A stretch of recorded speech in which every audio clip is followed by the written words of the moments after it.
আজ Sabroom rail station পরিদর্শন করেন রেল দপ্তরের নির্মাণ শাখার জিএম অরুণ কুমার চৌধুরী সহ এক প্রতিনিধি দল। তিনি আজ সাবরুম রেল স্টেশন ও মৈত্রী সেতু পরিদর্শন করেন। সাবরুম রেল স্টেশনের অবকাঠামো ঘুরে দেখে প্রতিনিধি দলটি। মৈত্রী সেতু পর্যন্ত রেল লাইন নিয়ে যাওয়ার কাজ খতিয়ে দেখেন তিনি।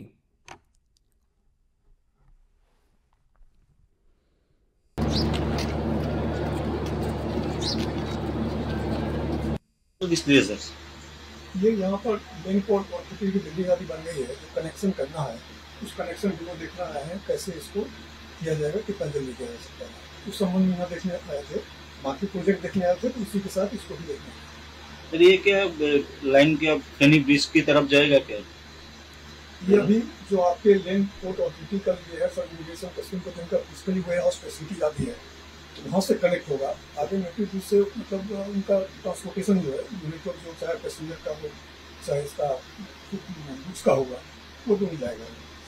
कंप्लीट हो गया कंस्ट्रक्शन का काम उनका भी ऑलमोस्ट लैंड पोर्ट अथॉरिटी का ऑलमोस्ट कंप्लीट है।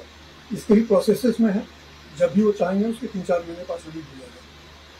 सिचुएशन जैसे ही फेवरेबल होता है चीजें खास